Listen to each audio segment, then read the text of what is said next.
Hey y'all, it's me, your girl, Elena Grace, and you're listening to another episode of I've Been Thinking.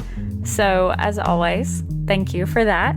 I am here today to bring you a super interesting episode. I am talking to country kind of music singer Lou Ridley. She is honestly so much fun. She is so much fun to talk to. Lou, thank you for being here. Thank you for letting me do this. I want to say that first and foremost. I love Lou's music and I love getting to know her.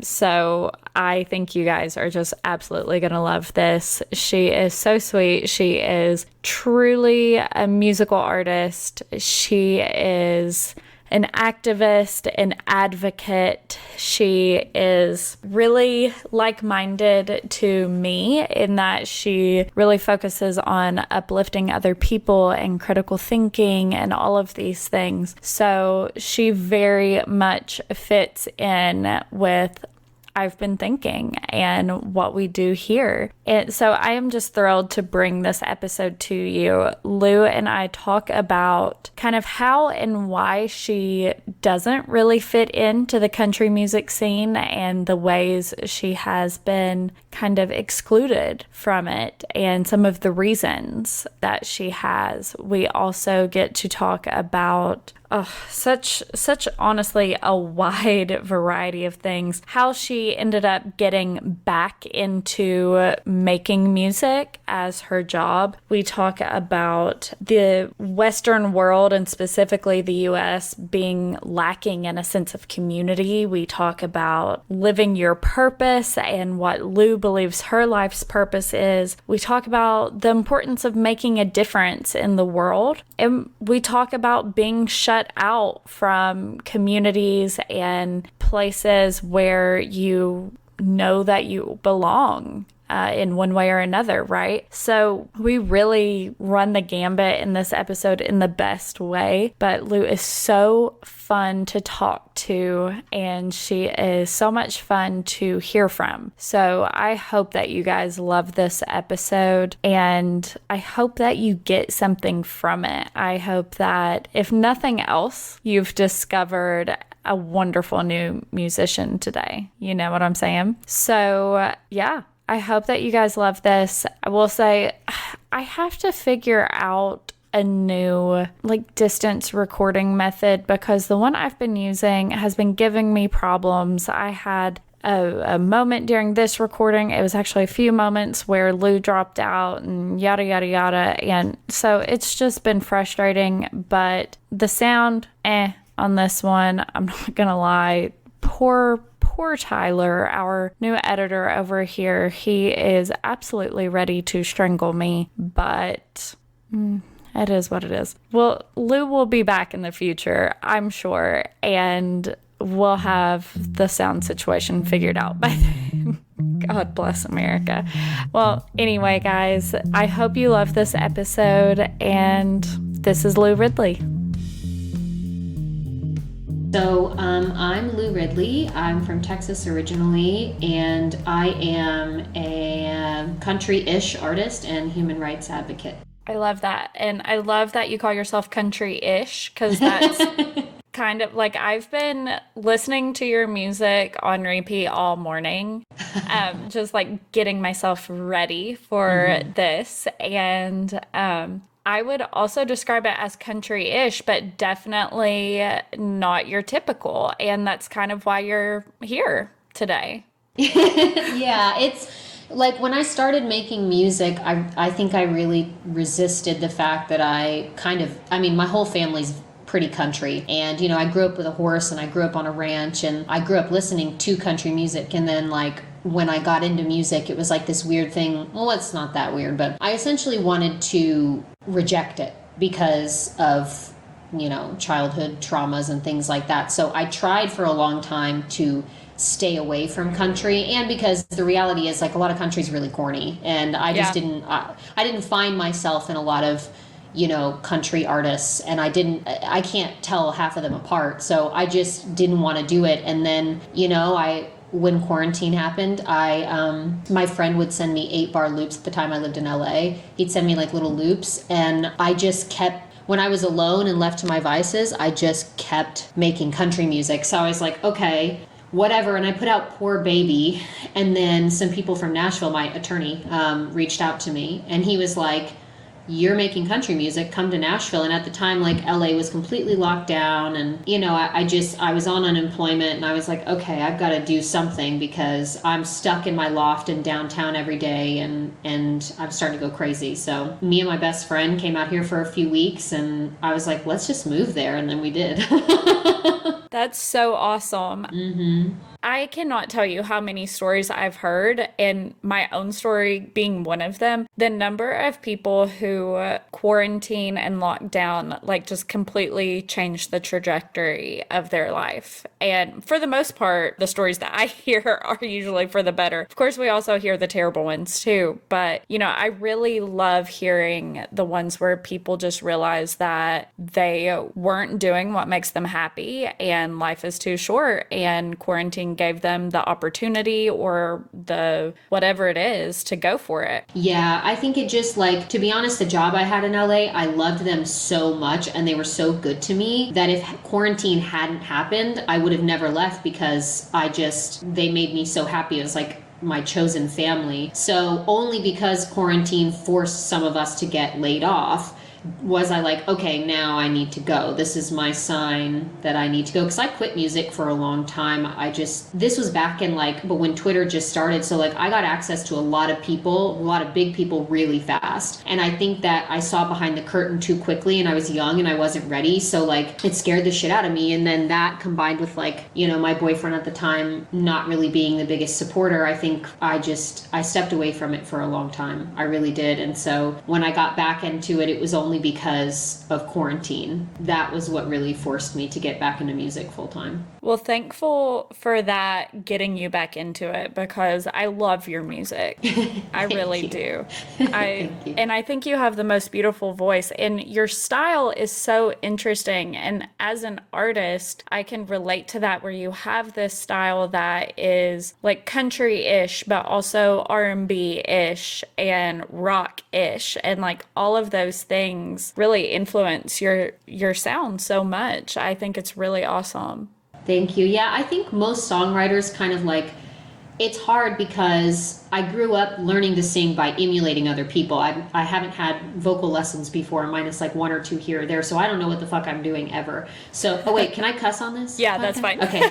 Okay. So I never know what I'm doing. So the issue with that is that, like, a lot of songwriters can write for different genres, and in my case I can sing a lot of different genres because I learned to sing by copying Whitney or whatever. So, like, it's really been, I think early on when I started in music, everybody told me who they wanted me to be, and I think only now that I'm older and I took a step away and I came back, am I like, I don't think I have to be like, when I got into the industry, everyone's like, you have to have a lane. You have to have a lane that someone's done before so that the public knows how to digest you. But I feel like with TikTok and with everything and the way that it's moving, that's not true. So, like, I've just felt this pressure my whole career to be like, if I'm going to be country, I need to have beach waves and a felt hat and dance around in the sun and, like, right, be in a wheat field. And I just, like, the older I get, the more I'm like, well, who fucking cares? So most major artists are doing a number of genres. So why would I be excluded from mixing genres? Some days I feel like writing a ballad with church choir vocals. So sometimes you want to make R&B, sometimes you want to make music sitting on a hay bale with your beach waves. Yeah. Well, never with the beach waves. It's not my thing. I'm not a girl boss. But yes, I think beach waves are beautiful on other women. It's just not my thing. Right. No, I know how you feel. Yeah, I so understand that not wanting to be niche down, because I mean, that has been something that I've really experienced with the podcast and writing. People want you to focus on one specific thing. Whenever I tell people I have a podcast, they say, what's it about? And they Yeah. want me to say true crime or cooking or, self-help or whatever it is, but it's so much wider than that. And then at the same time, they say, oh, what do you paint? Well, I do this and I do that. I paint watercolor and I paint abstracts and I do that, that kind of thing. They want you to niche so that it's easy for them to digest, like you said. But that's not who we are as people. That's not who a lot of creatives are. You can't just be dialed down into that. And it's so unfair, I think, that the industries that we try to build ourselves into, they want us to be easily digestible, and that's what it takes to grow. And then once you're there, you can expand, but you have to be just one thing to get into it. Yeah, and I think that thankfully, with TikTok and everything, I don't think you have to do that anymore. Yeah. And my label, for instance, they're super they want me to be whoever I am. So there are entities that exist that want to support a person exploring their creativity. I think it's just obviously my friends who are signed to majors. The majors are how do we stick you in a tiny, tiny, tiny little box? And I think for some people that works, but yeah, I mean, most creatives I know are making a billion different things at once. So for me, I said this, but I don't know if it dropped off. For me, I figured out what works is sonically, I'm always going to move through genres, but what I can do is get really, really intentional about my presentation, the way that I look, the clothing I wear, my branding. That's where I think I can give people consistency. Yeah. Because it's never going to happen sonically. And honestly, I don't want it to, because I get support from R&B playlisters, and then I get support from country playlisters. And I think if you have the ability to have fluidity, then you should explore it. So that's just, I feel for everybody who has a number of things that they're good at, like yourself, I think that what it comes down to is identifying your presentation in a way, your brand. Your brand can be consistent. And so then you can dance a little bit more. Right. Yeah, I think that's really poignant for a lot of creatives, and just of any kind creatives, because that branding, presenting yourself as one thing in that way, is how people know what they're getting. That's where the digestibility comes. And then you have the variety elsewhere. Yeah, that's really interesting. I mean, it's just how the TikTok algorithm rewards people who have the same background every time they make a video.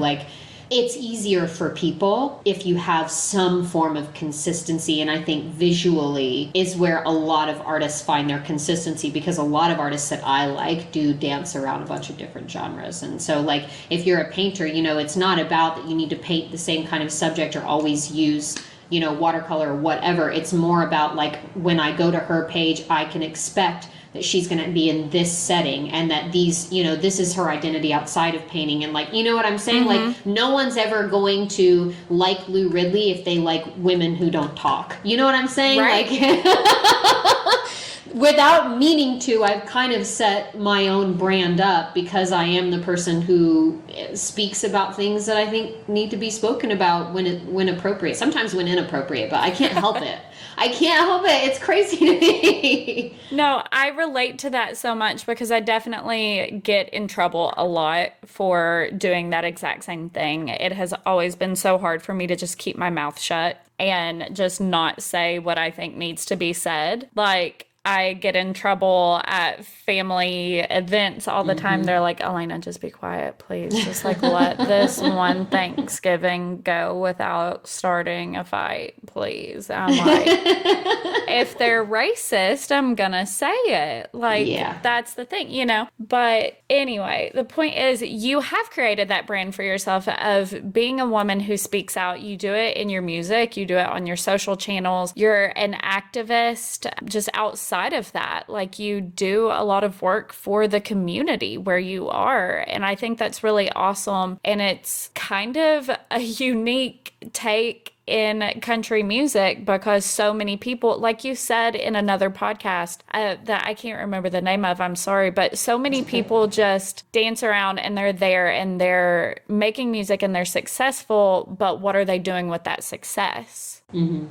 but you really try to, with the platform that you have, like we were talking about off the air, you put the work in to have your success, but to also give back and use that success to help other people grow. And I think that's super important. Thank you. Yeah, I do like, the distinction for me is that it is perfectly okay that not every artist wants to use their platform that way. For and sure. I don't think people should. Like, I don't judge based on that. I don't think it's everybody's job to save the world, but I do think that for all of us, there's something that we really care about, and I think it would make us happier as a culture in America if we leaned more into doing something about the things that we cared about. No matter what it is, you can care a lot about, I don't know, the way concrete is poured, but if you get your little thing going, then fine.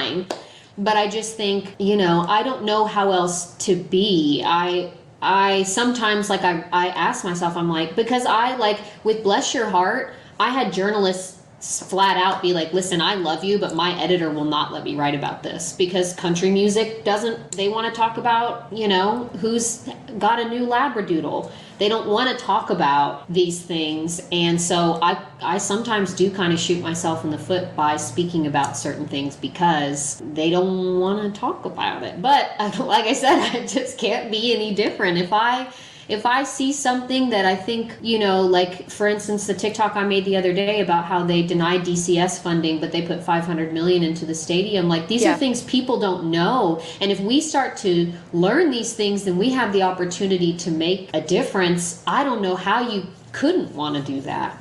But, to each their own. I just think I don't think I've found my balance yet, to be honest, if I'm being authentic. Like, I care so much, and I think I'm relatively articulate, but sometimes I do react out of emotion. And again, like, I am trying to find my balance, because country has kind of shut the door on me because of some of the things that I've said, and they'll open it back up when it goes viral. You know what I mean? But It's just, that's where I'm at now, is I rely solely on my relationship with other people that find me on the internet, because the industry of country is like, I don't care that she can sing. I don't care that she does this or that. Like, she's saying stuff that we don't want to talk about, because if we keep talking about it, then half of the country music radio station, all of those artists are gone, because they're all bigots. Yeah. So you know what I mean? It's tricky. I'm searching for my balance. No, I absolutely know what you mean. And you said that exact phrase, I think, in that same TikTok where you said, I'm trying to find my balance. Like, I know that I'm supposed to be a musician, and so I'm trying to post more of that, but I can't be silent on these things when this is really hurting people. And I think that's awesome that you raise awareness. For example, funding a new stadium, but cutting funds for DCS. Like, that's absolutely ridiculous. And just like you said in the TikTok, those are pro-lifers, quote unquote, who are doing those kinds of things. Yeah. But they don't care about the children who exist. That's my thing. And this is my thing. To me, it's not Republican versus Democrat.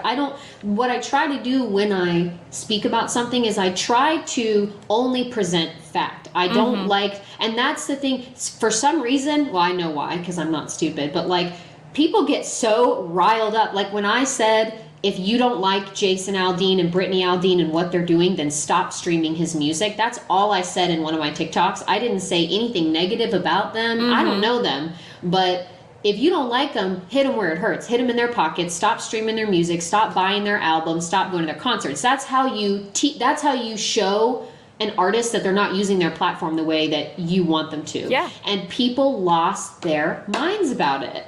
And I'm like, but it's such a neutral statement. Like, I'm not saying anything other than fact. These are numbers that you can access on Google that I learned from Gloria Johnson, who's a representative for the state of Tennessee. Like, I'm not talking about Marsha Blackburn's hair. You know what I mean? I'm saying things that we should all, regardless of our political stance, care about, which is the fact that children are sleeping on floors. Where is your outrage? Literally, where is your outrage? There are so many people who have the means to help these things just by themselves. They could put a huge dent in these problems and they choose to ignore it because, I don't know, probably because it is easier and it is, better for their pocket. Like we said, but at the same time, they are the people that so many of their listeners in specific demographics across the board, those are the people that they would listen to. Mm-hmm.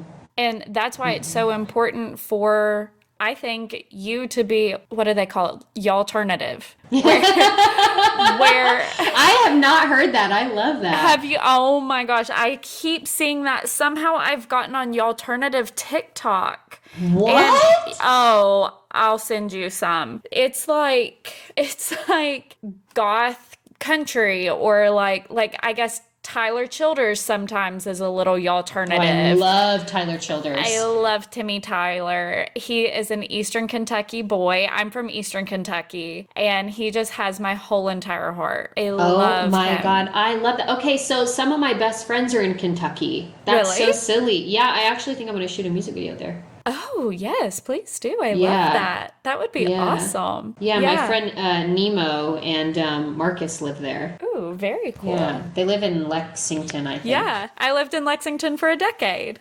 Oh, wow, that's so crazy. Yeah, I love Kentucky. I have to drive sometimes. My friend has a farm up in Bowling Green, so when I have to do photo shoots on a farm, I go to her farm, Christina. That's so fun. Mm-hmm. Oh, shout out to Christina. We love Christina. We love that. My uncle lives in Bowling Green. Oh, I love it. I love it. Yeah. No, I love Kentucky. I think awesome artists come from there. And, Tyler Childers and some other, I guess, kind of like-minded artists in the area, they have kind of been championing this, like, hey, remember who we are, remember where our roots are. Like, It's not with the government. It's with each other, and it's with people who are going to help us and help us help each other, right? And Tyler Childers, his album Send in the Clowns, that got a lot of shit because he released this album. It was 3 or 4 just musical pieces, like just instrumental. And then he had one song where that pissed people off. It said, how many boys would you have to drag off this mountain before you came off like with granddaddy's guns, right? And it was in response to the police brutalities and the Black Lives Matter movement. And he was like, why can you not see that you would be furious if this were happening to you and in your community? People hated that. People lost their ever-loving minds. And like just in the state of Kentucky, the comment threads on the local news stations where they were like, hey, Tyler Childers has a new album. Comment threads were insane. People hate when people in that kind of position speak out, but at the same time, it helps people see from a new perspective, and it helps those people in those demographics. I'm sorry, I went off on like a little tangent. No, I love. But the people in those demographics have to have somebody say something outside of their echo chamber. If that's where they're stuck, if they're in that echo chamber, they have to have somebody who sneaks in and says something and changes up the narrative. And I see these people like you and like Tyler Childers and some other artists doing that. And I think it's so important, and I would love for you all to grow even more and to be able to say whatever your piece is, on a larger scale and not be punished for it. I have a lot of friends now who are incredibly successful because I've known them for such a long time. And the scary part about it is that when you get high enough in the food chain, it's so corrupt that all of these conversations can feel pointless sometimes. So I wrestle with myself, like, do I shut up? Do I just sing everybody's face off? And then do I do something when I get there? Or do I just be authentic to who I am and do it from the jump so that you know what you're getting if you support me? And what I've kind of come up with is you're gonna have to deal with it, because there are plenty of country artists on the other side of the coin that are lifted up for their views. So I think also too, being that I don't just make country, has been helpful because where country music seems to lack in supporting me, other genres make up for it so far. That's awesome. But it is, I mean, country's so behind, and I think, I don't know what it's going to take, but I think if we don't want to be left behind as a genre, we're going to have to be able to shift a little bit here. We've been stuck in the same, piece of mud for 20 years. Yeah. I don't mind that other kinds of country artists exist. We should have every kind of country artist. I tweeted something the other day. I said, it's fine that you write about white men in country. There's a million of them. I just think you should also write about everybody else in country. And that's Absolutely. the thing. That's the message for me. Like, I'm not trying to rip anybody to shreds other than, a couple really horrible people. But, like, for the most part, if you can have a conversation with someone, you figure out that you guys at some basal level are on the same page. Like, I have plenty of friends who are Republican and all types of stuff. Like, when you get down to it, it's humanity. But in Western culture, in America, we do not have any sense of community. We absolutely are all in an echo chamber of our own creation, and we have no desire to be different. And that's why nothing changes, because even though there's a set of people that run this country that have all the money, like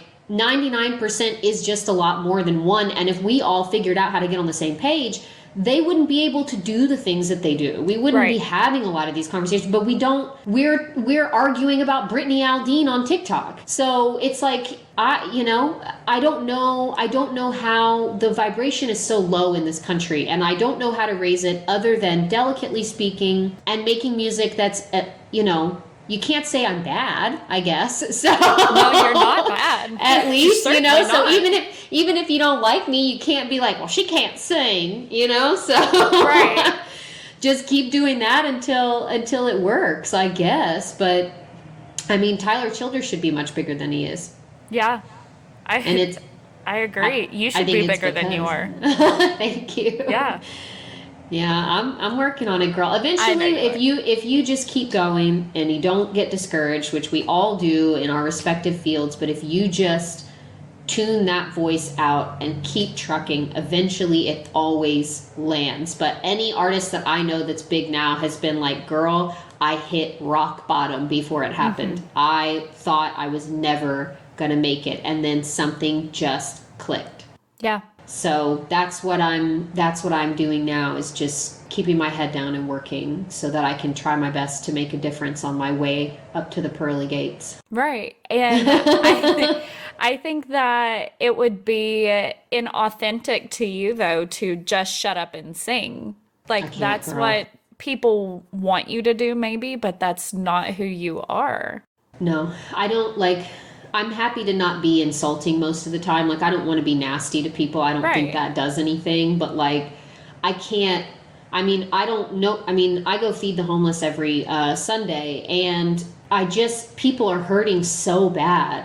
And I just don't... I can't spend hours with them and talking about their lives and what brought them to the place where they're living in the mission or living outside of the mission. I can't experience that with them and look at them in their eyes and then go, well, I guess I'll go back to my high rise now and, like, shake my tits a little. Like, I'll shake my tits, but then also, can I talk to you about the homeless population? Yeah, literally. Like, because that's authentic to who you are. You can have fun, but also you can lift up other people. Like we've been talking about, and there's nothing wrong with that.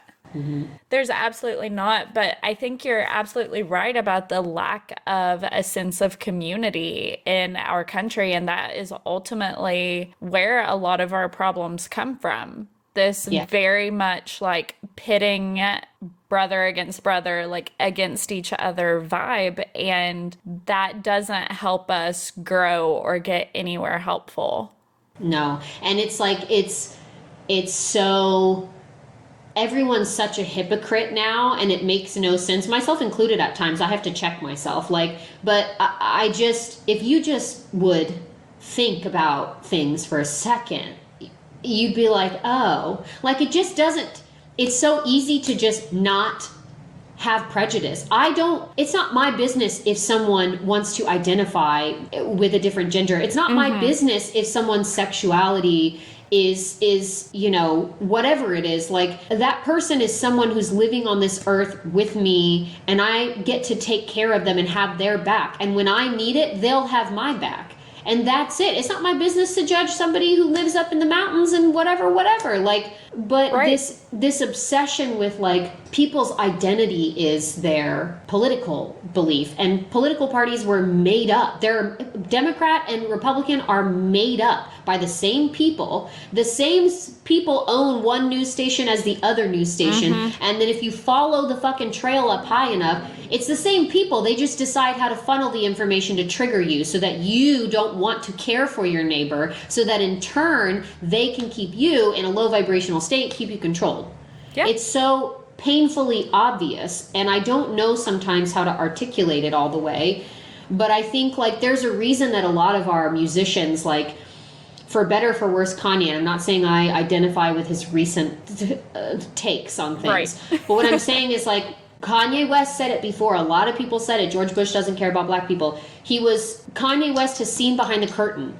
And at this point, I think something else is going on. But for a long time, he was crucified for trying to let us know what's going on. Prince, same thing. Prince would talk about stuff all the time. There's a reason that all of our brilliant, the musicians that we think are genius are the same ones that try to talk about stuff. And then we're like, no, they're crazy, never mind. Yeah. There's a reason that everybody, when they get to a certain point, says the same thing to us, and we still refuse to listen. That's super interesting that you frame it that way. Yeah, we don't want to listen. And I think it's very much the same kind of thing. I like have a reference at the tip of my brain and I can't grasp it, but it's the same kind of thing of where you have like some kind of truth that somebody is trying to tell you, like, hey, your boyfriend is cheating on you, and you're like, no, there's no way, even though there's all this evidence that he is, right? You just say, no,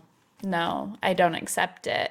Yeah. And it's the same kind of, that like really shrinks it down very much, but it's the same kind of thing where people don't want to listen to something that they're not ready for, they can't comprehend, or that they don't want to comprehend, that there's so much more going on, and ultimately, like, we are being controlled. And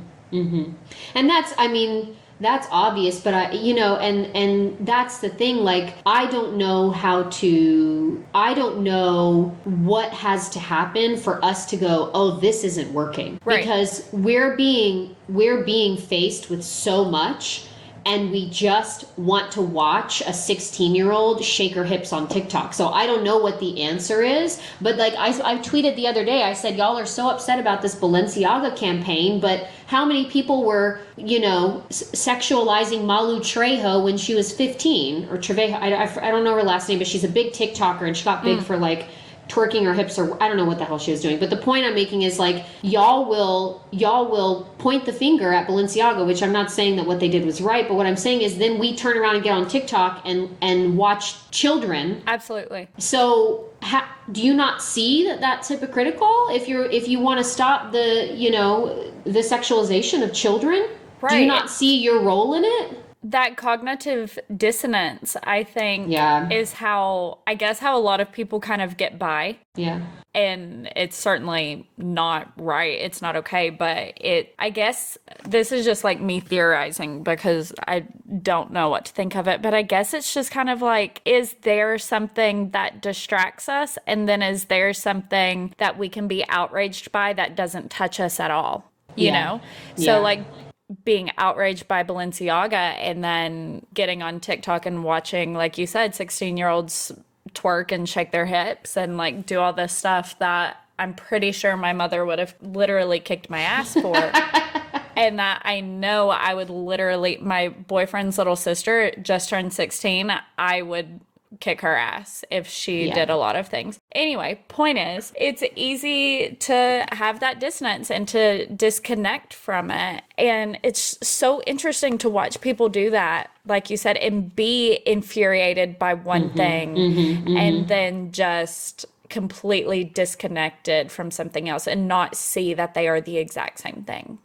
And that's what I think it comes down to for me, which I think is the purpose of my life, is I feel like when I did a bunch of therapy years ago, I did this thing through my job, and everything around you is a mirror. So I feel like my purpose in life to some degree is to be a mirror, even if people are not willing to accept that information at the time. And that doesn't mean attacking people and being too much for people, but like I know I am present to my role in things when they happen. I'm present to my own hypocrisy, and I'm working on it. And I don't think like cancel culture for me is the same thing. Like people become present to what they've done and their role in the separation of all of us, and then they try to be better about it, but you'll pull up a tweet from 10 years ago and then cancel them, and then they're like, well, why do I even care then?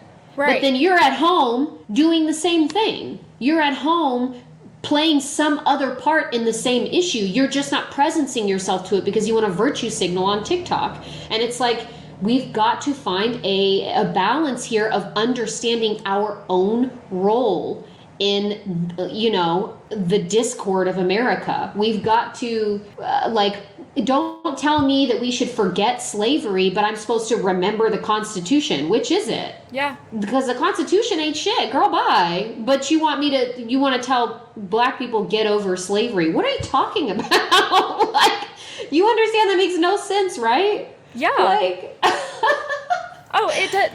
you're exactly right. It doesn't make any sense. And then like you said, people want to forget things that happen because it is convenient to forget those things and to gloss over them. They want to focus on the things that are helpful to them. And then at the same time, they want to start drama about something that somebody, like you said, a tweet from 10 years ago that somebody has grown after the fact. They have grown and they have changed and they have realized that tweet was a shitty thing to say. And they've made their life something else after the fact, or whatever it is. I am sure that on my Twitter from when I was a teenager and I was like super conservative and like all this stuff, I know I didn't say anything racist, but I'm sure I said some things like some pro-life, like abortion is murder kind of stuff. I'm sure I did because I thought that in high school. I'm sure that I said some shitty things, but that's not who I am now. Please don't cancel me for who I was when I was 16.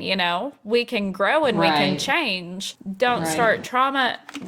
Well, that too. Don't start drama about something just because it's fun when it's convenient to ignore that people can change and grow. Right. And I think like what we need to do is if we have a belief that we should hold anyone to a specific standard, we should be open and willing for people to hold us to that standard, and we're not. Like, we want to call people out, cancel them, ruin their lives, which in some cases people do deserve to have the reset button hit. But more often than not, like, you're holding someone to a standard that you would not be able to survive. So again, where is your role?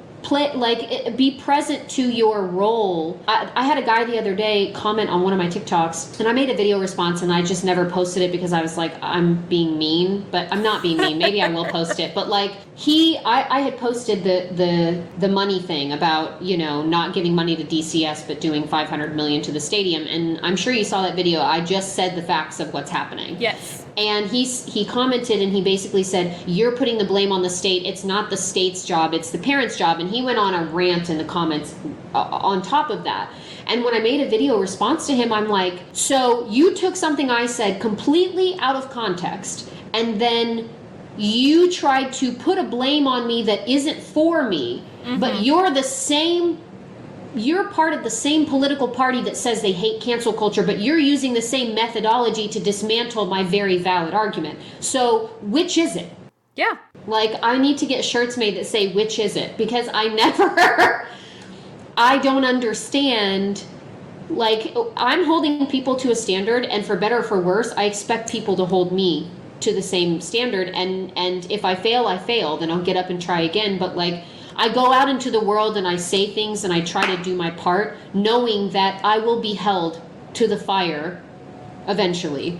Yeah. And I think I'll pass. But if someone pulls up an old tweet from when I was in high school and I wasn't allowed to be around black people and we didn't have black people, and I said, a word in a song because I didn't know better and there was no one to correct me, if that's what they pull up, then that's what they pull up. Yeah. But I'm prepared for that. I understand that that's how our society works, but it's so much of people not holding themselves accountable like they try to hold everybody else accountable. Yeah, I think that is a really valid point. And I don't know. I don't know if it will stop. Like, at what point people will realize that they are creating this environment where nobody can grow, where nobody can improve, and where they themselves certainly aren't growing and improving because they're just focusing all the time on pointing out what's wrong with other people, pointing out other people's perceived flaws.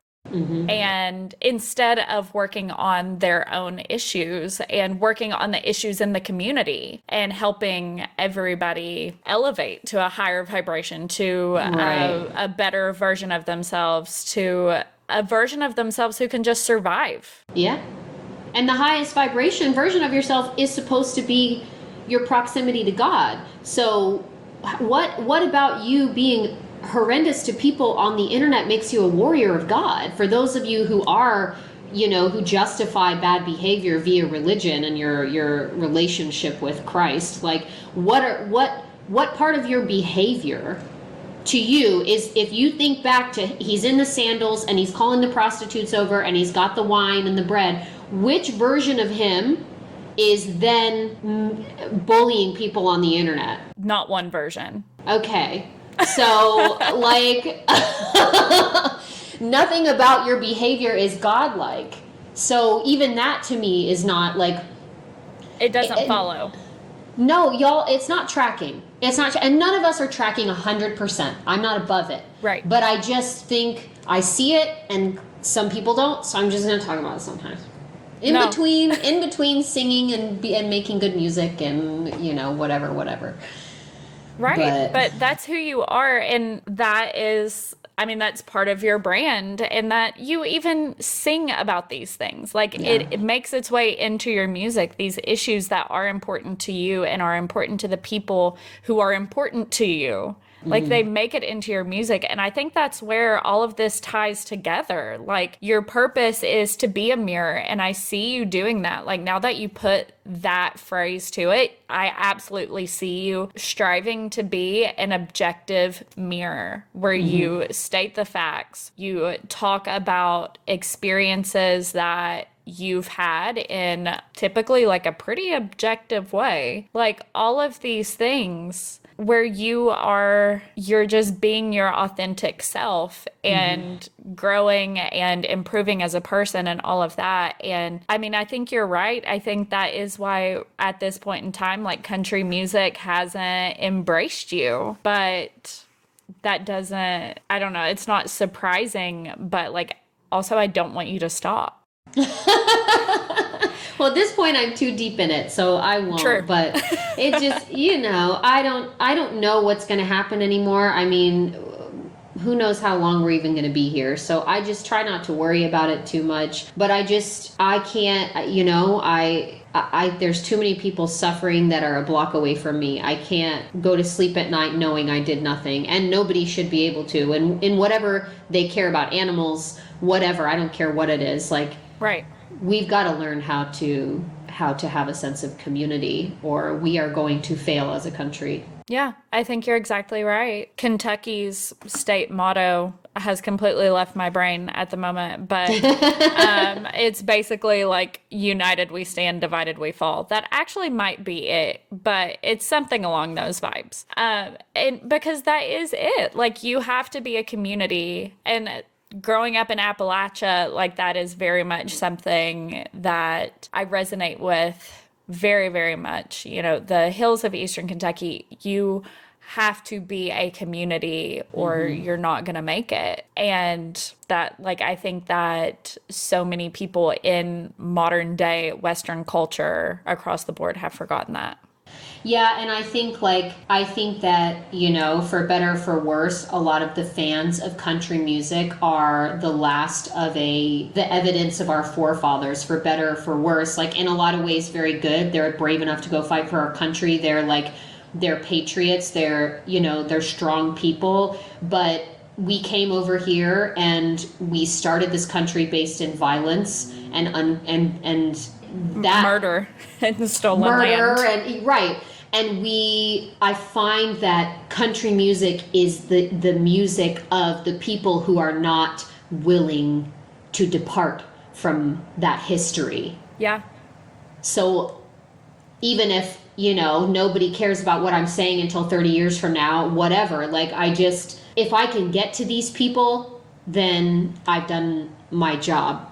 Absolutely. And that's how I feel about I've been thinking. So I Mm-hmm. relate to that so much. Hopefully somebody will listen to my podcast. Maybe they'll listen to half an episode just because they know me personally, or just Yeah. because they know my parents, Yeah. or whatever it is. And something that is said affects them and causes them to think a little bit differently and realize that, oh, I've been thinking X, you know, my whole entire life. And now I'm hearing directly from this person who has experienced Y. Maybe Yeah. it's not so black and white. So Yeah. I feel very much the same, that if I can just help one person think critically, think creatively, like think about things outside the box that they're built into, that guess I've done my job. Yeah, that's it. And that's why, like, what you're doing is so important. What a lot of people are doing what we're doing too, and that's what really Absolutely. keeps me going, is like, I'm not the only artist in country, and there's much bigger artists like Maren Morris who are doing their part, and Dolly Parton, who's always done her part, and Miley, and there are people that are willing to say the thing that nobody wants to hear, but it is women, and it is women who are on the outskirts of country. It's not the Carrie Underwoods, you know what I mean? Which Absolutely. I'm not knocking her, but to me she's like the princess of country. She is. And if she has been outspoken, I haven't seen it. Right. So it's like, country may not be ready for it, but we're all going to do it, and we're going to continue to do it. And the reality is, we're doing it because we love these people. I grew up in the South. I love everybody, but I want y'all to evolve with the rest of us, because you're going to get left behind. Yeah. And your thoughts, your way of living, if it is prejudice and it is that way, like, you're going to damage your own lineage if you don't let go of some of these crusty, dusty, musty ass beliefs. You gotta, like, let's evolve, bubby. Let's do it. My whole family growing up was one way. After spending time with them, whatever, my whole family now is, nobody says, the prejudice doesn't exist like it used to. That's awesome. And it's like, it doesn't affect them in a negative way to not have a negative thing to say about another person. You know what I'm saying? Like, it makes them more likable. Yeah, it does. It makes you more likable. It makes you also like people and like living more, to not have that hate in your heart and to not have that negativity in you. Oh my God, I can't tell you, like, I've been celibate now for almost a year, and I'm so much happier. Like, it makes me so happy to go on Sundays and, like, hang out with the people at the mission. And, like, my life is so much better when I'm doing things for other people. It's just easier, and I feel like I have more purpose. And I'd love to say that everything I do is completely selfless, but it's not. And anybody who says that is full of shit. Like, right. There's always a backdoor benefit for all of us. And for me, it's the feeling of knowing that I can make a difference for someone with something that doesn't take any time out of my day, and that's so easy. Like, just having a conversation sometimes with the people when I'm, bring them food or whatever, it makes the difference, because you treat them like a human. And it's just so easy. And it comes back to me tenfold. So just try being nice. Try being good. It's not hard. It's not hard. It's really not. It's not. It's not. It really isn't. And it just does, like, what you put out, you get back. So if you're spewing hatred and you're like, I have people comment all the time, leave this country if you don't like it, leave Tennessee if you don't like it.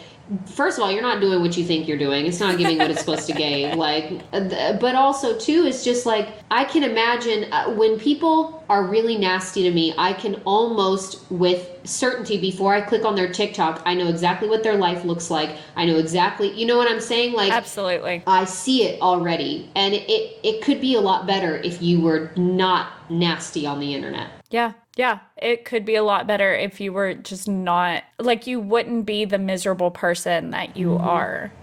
Like, and your life is miserable a lot of the time. Yeah, it is. And it's not even that it's miserable in like you can look at it and like they're living in like grime and squalor and that kind of miserable. It's miserable because that's the nest they've made for themselves. Yes. Yeah. Like, my dad told me one time when I was little, this girl was mean to me, and he said, Elena, she is a miserable child. And like, that might be kind of mean, but she really was a miserable child. She never learned how to kind of be happy. And it was like really sad looking back, but that gave me such a perspective on the fact that she didn't hate me or whatever. Like, really, she hated her life, right? And I have carried that with me, and that is who I think of every time like somebody on the internet is mean to me, or I work in an art gallery. Every time somebody in there is like, a customer is like rude to me or nasty, I just think of that and I'm like, they really are a miserable person. Yeah. And those are the same people. Those are the same people. And it's like, again, back to presencing yourself to your own role in your life. When are you going to make the connection that when you walk out into the world and you're nasty, that's why maybe you're also pretty unhappy? Like, when are you going to connect the dots? Because all of us, like, I feel like everybody in our generation has a propensity for depression and anxiety. I think so too. Like, nobody deserves to feel that way. And you'd be surprised what just doing a couple kind things a day will do for your depression. Literally. Yeah. Yeah, you're exactly right. It's like some days when I'm having a really hard day, I'll purposefully go do something outside of myself for someone else, because it's sometimes the only thing that helps me get perspective and be like, okay, yeah, I understand you're bummed out about this thing or that thing, but like, get some fucking perspective, girl. Like, there's so much that needs to happen in the world. Like, the world does not revolve around you. It is not your world. It's, you're a part of a bigger consciousness. Yeah, that's honestly like a great piece of advice, I think. Like, go out there if you are depressed, if you are going through it, whatever it is, get out there and try to do something for somebody else. And not only will that serotonin kind of boost you up, but like, you get the perspective on, my life is not as bad as I think it is, as I lay here on the couch and watch Bob's Burgers on repeat. Yeah. Yeah. Like, because that's what I do. And, and it doesn't help. Like, well, I mean, Bob's always helps a little bit, but it does. It really does. But yeah, I think you're exactly right. And you did a TikTok recently where you sang a song about like, yeah, Kim changed her body and Kanye's being a dick, and like, we know all these things are going on, but like, there are people dying, like there are women being murdered on the streets of Iran, and that perspective is so important. And I think that we as humans aren't meant to hold all of this in us all the time, the way that we kind of do now, with the 24-hour news cycle and constant exposure on social media and that kind of thing. Like, I really think that also contributes to, especially our generation's propensity for depression and anxiety, that we have all of this exposure to terrible things happening all the time. But at the same time, like, the knowledge that those things are happening should give us the perspective that we need to say, like, mine is bad, but like, I can still help even if I'm going through something. Like, I can still help, or I can still raise awareness, or whatever it is. Yeah. That's a little soapbox. No, it's okay. I mean, we've been on soapboxes the whole time. That's the point of a podcast. It is. It absolutely is. That's the point. Lou, I've taken a whole hour of your time. Thank you so much for that. As we wrap up, tell us if there is anything else you want to leave us with, and then tell us, where the listener can find you. Sure. So I'll leave you with please stream my music. So Yes, please. Because I don't have a big machine behind me. I don't have people forcing me through the algorithm. So everything I have is based on y'all and your support. So thank you. And you can find me anywhere. It's at Lou Ridley. Some of them are at Lou Ridley X, but you can just hit the old Google machine and you'll find me there. I just released a project about a month ago that was demos from some men I had dated. And the songs are named after them, so it's pretty messy. I love those. I didn't realize that going into that demo, and then I kind of realized it as I was listening, and I was like, holy shit. I love this. Thank you. Most of them gave me their blessing. There are a couple that didn't, but I don't want to talk to them, so it doesn't matter. That's fair. But yeah, and go out today and do something kind without an expectation of reciprocity. Just carry someone's groceries to their car, like whatever. You don't have to spend money. Just do something for someone and see how good you feel and see how good they feel. Yeah. Mm-hmm. I love that. And thank you for having me. That's a perfect angelic way to end. And thank you so much, Lou, for coming on and for sharing everything you did with us. This was such a genuine, authentic, real episode, I think. And I love talking to you. Yay! Thank you. Well, you can call me anytime, girl. Wow, thank you so much. I'll remember that. Well, thank you. I really appreciate it. Thank you so, so much. As always, y'all, thank you so, so much for listening to another episode of I've Been Thinking. I cannot express enough how thankful I am for you guys, for the listeners. Now, if you're not already, make sure that you are following I've Been Thinking everywhere you can, everywhere you listen to podcasts, wherever you're streaming. If you're on Spotify, YouTube, wherever you're at, make sure you follow or subscribe or whatever it might be. Make sure you give us a like and give us a rating as well. An honest rating, ideally 5 stars, of course, but an honest rating goes so far, and I'm so, so grateful for any and all feedback that I get. So please, please, please do that wherever you're listening, but especially on Spotify or Apple Podcasts, okay? Now, make sure you're following along with us on social media so you keep up to date with what's going on. You can find us on Instagram at I've Been Thinking Pod, on Facebook, search I've Been Thinking with Elena Grace, and you can find me on TikTok at I've Been Elena. That is a variety of content, not just podcast content. So that can be fun sometimes. So yeah, thank you guys so, so much for listening. This episode of I've Been Thinking is hosted by me, Elena Grace Campbell. It was guest starring Lou Ridley, and sound editing and production is by Tyler Miller. And we are proudly presented by Stoveleg Media. Thank you guys so much for joining, and I'll talk at you next time.